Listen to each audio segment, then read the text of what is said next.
Hey everyone, thanks for joining us for episode number 2 of Built for More.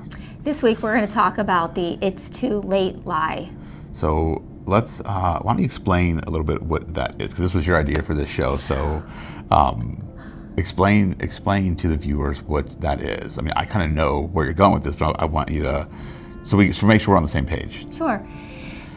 So over the years, I stayed home for a very long time with my kids, and as literally almost every year that came by my birthday as it was approaching, I kept feeling like another year's going by, and to me it felt like I wasn't doing anything, and I kept thinking that it's now too late to do maybe some sort of an athletic event that I wanted to do as I hit a certain age, maybe my mid-30s.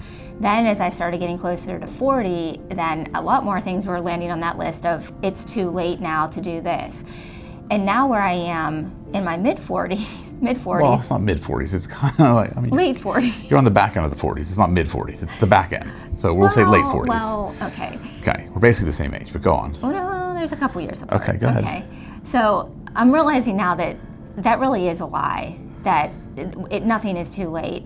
There are so many things, Lord willing, that can still be done. You know, as long as it's according to His purpose and His plan, it will absolutely get accomplished. Okay. Well, I mean, I agree. I think there's a lot of, I know when I was younger, right, I thought, by 40 I was going to have all these things accomplished, have millions of billions of dollars in the bank and have this full empire and be on the road to retirement. And you realize that you don't really figure stuff out till your 40s, I feel like. At least for me. I think for women it may be different, but for men, at least people I've spoken to that are kind of in my circle, we don't really figure things out till we hit 40. And I honestly, I'm going to be 49 this year. I feel like I'm just getting started. I feel like I'm in better shape than I was in my 20s. I feel like I'm more mentally focused now. I feel like I have just as much energy, if not more. So I probably did believe in the past that that every year that passed, it was maybe too late for certain things. But when you kind of take a step back, it's like people are living so much longer now. Look at some of the major, successful people out there, the Waltons, Colonel Sanders, Ray Kroc, they all started in their 50s and they built empires of businesses. And so really anything you want to do, it's never too late. You just have to do it. You just have to truly just make the decision and start. Most people just sit in analysis paralysis, and then they find these excuses, and one of the biggest excuses, it's too late, I'm too old, my time has passed. It's, I always love the saying, do it anyways because the time will pass, regardless of whether you do it or not, so why not take the shot? So I think this is definitely a topic that probably will resonate with a lot of people. I completely agree. And one thing I'm thinking of, just in relation to this show and the fitness aspect of it, that's something. My kids are now, in their early 20s, close to it. And as I'm watching them learning and working out, I'm realizing back when I was at that age, how different it was. And I see now just like the strength for me is not like it once was at that stage. But well, let me ask a question. So you said, what's different? Like looking back, I mean, that's a good point. So, you're reflecting on their life and them coming up, right? And, tying that to you back then, like what has different or what has changed or shifted in your mind? Well, just the stamina that I had back then, the strength, okay, the endurance that I had, the mental capacity. My interests back then were a lot different, and I had the time. I had a lot more time to do it. And then whenever my son came along, that changed and my priorities shifted. But something I recognize now, that instead of saying, oh, I can't do that or it is too late, like that I'm not as strong as I was, and I most likely never will be. Okay. You can start taking creatine or something. That'll be episode number 4. Okay. We'll incorporate that in. But here's the point. So yes, I agree. Our bodies physically they change over time, right? Like I know, like my shoulder pops, and I have like injuries that from just overuse over the years. I still don't let that limit what I do. I try and make sure, how do I do the things I want to do and compensate for those injuries? And I think, because again, coming back to the excuses, right? A lot of people use injuries as excuses. I mean, I've done that in the past. Like, oh, I'm injured, I can't work out. It's like, well, no, you can. Just modify it, do something different. There's always, if you want to do something, you'll find a way. If you don't, you find an excuse. And most people, in my experience, that aren't where they want to be, it's not because there's not a way, they've just found an excuse. And it's interesting too, to what you're talking about, that I noticed, again, years ago, I loved to run. I used to run all the time. And then in my early 30s, I had this foot issue, and it lasted for almost a solid 2 years. What was the foot issue? My bones were being crunched together. They were like shifting. So when Why? Because the shoes I was wearing were too small.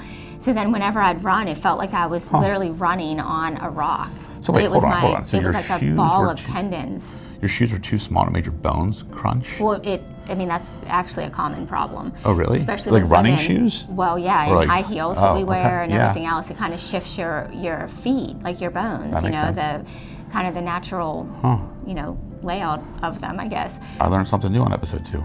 But the whole point that I was trying to make is that through that happening, it actually shifted me into another area that I didn't expect. And now I absolutely love walking, which I never thought that I would. Yeah. And I took that more and kind of, did more challenging things with the walking. So a lot of times too, when I look back, some of the injuries that I've endured has actually pushed me in other areas that I would have never thought of had I not gone through that.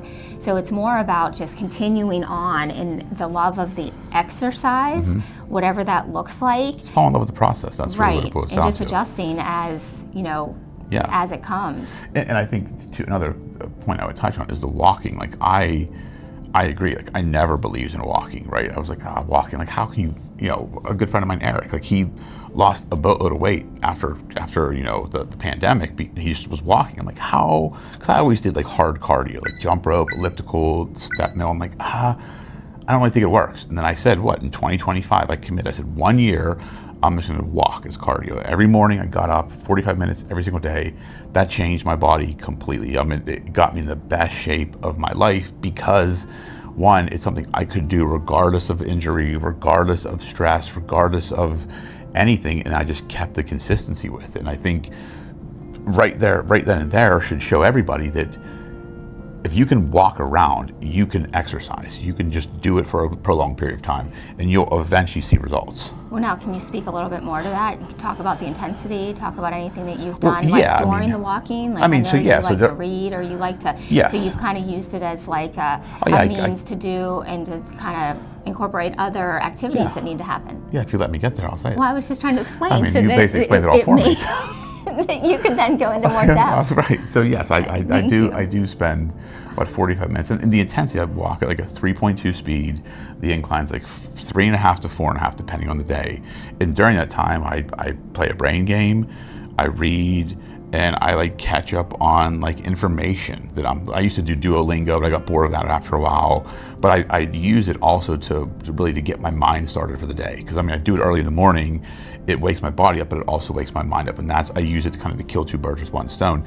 And I love it. And it's become just part of there's not a day that I've missed, because I don't necessarily do it for the cardio. I do it for just the focus and the clarity it brings me. It's just part of my routine. So, and that's kind of what you have to do, right? When you want to make a change in your body, your life, whatever the case may be, you have to build a routine around it. Because if you don't create habits, then things just fall by the wayside, in my opinion.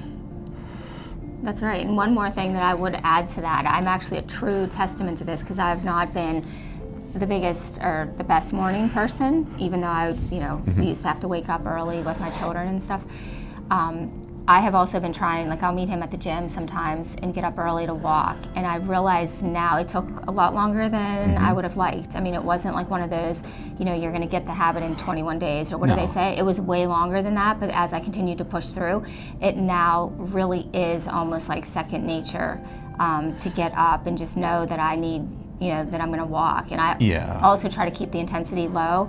And I actually, this year, I've never read the Bible from front cover to back cover. And this year, I decided this was going to be the year to do it. And that is something, and luckily I can do that on my phone. So I've actually now coupled both of those, the walking for the 30, 45 minutes, and then reading whatever section in the Bible. And that has been hugely helpful, at least for me. We sound like nerds, basically. Like we sit there. Well, this is what happens when you get to your late 40s, right? Right, but it is true. It's something that I think everybody. What I'm trying to say is, if you want to do something, there's always a way, right? You have to just choose to do it, and it's never too late, right? We started this episode with talking about that, and I think people just use that as an excuse. They're always, I feel like our default human condition, if we can't get immediate results in something, there's an excuse. Like I'll give you an example. Like, okay, so you've known I've worked my ass off for the past 2 years to just really physically be my best, right? Like I've put in the work, and no one sees that. The first question they'll say is, "Oh, what's he on?" And it's like, well, like that to me, like, no, I just made a choice and I did the work that most people aren't willing to do. The consistent work every single day for the past 2 years. If you do that, you'll get results. You don't have to find a shortcut. But people, because they're not getting the results as quick as they want, they'll look at someone else like you or me or other people out there that have got what they want, and they say, oh, they must have took a shortcut. They must have found an easy way. It's like, no, it's hard. Do you think I like getting up at 4 o'clock every morning? No way. But I do it because it's become my identity. And I think that's what, I want to impress upon people. Like, don't look at others that have what you want and say they took a shortcut. Just use them as motivation. And that's what we're really starting to show, to try and motivate people. It can be done. Like, we're both going to be 50 really soon. Right? I mean, you're basically the same age as me. Well, so I mean, you're a lot closer than I am. I still have a few more years, but I know, but men age differently than women.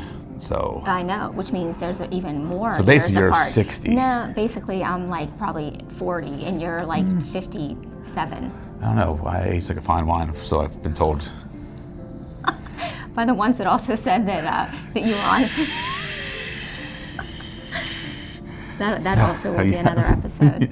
Yes, but I know we're a little bit off topic here, but so how would you sum up the point of, truly, if you were going to give words of inspiration to people out there, that about that thought of it's too late, what would you say? It's the women and men out there watching that, maybe one person's out there watching, and hopefully at least more than one is, but what would be that word of encouragement you give to someone?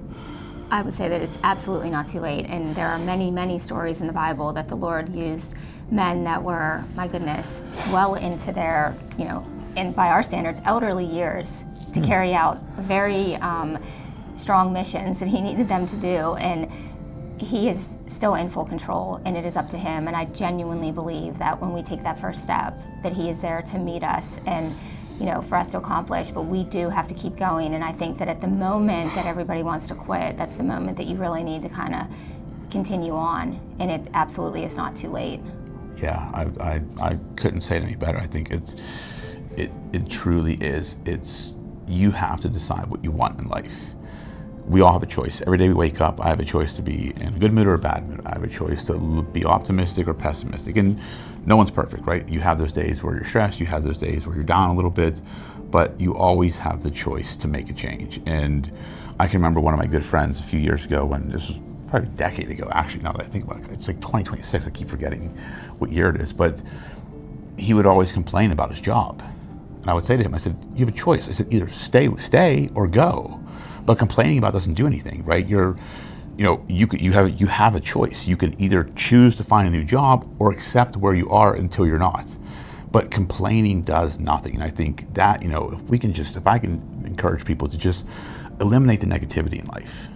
You can't do it 100% because there's going to be negative people around you and shit's going to happen. But if you can try and keep an optimistic frame of mind in most of your life, 80% of the time, life gets a lot easier, and it gets a lot easier to navigate in the results you're looking for in life, in your business, in your relationships, in your finances, in your fitness. They're a lot easier to come by, I can promise you that. Good. Well, hope you enjoyed this segment of the show. Like you said, we're still figuring this out, so this is episode 2. So we're not sure what's going to come after this segment. So there may be some workout clips, there may be some other clips, and probably a summary at the end of this episode. So we're figuring it out as we go. So hopefully you're enjoying it so far. We'll see you on the next clip.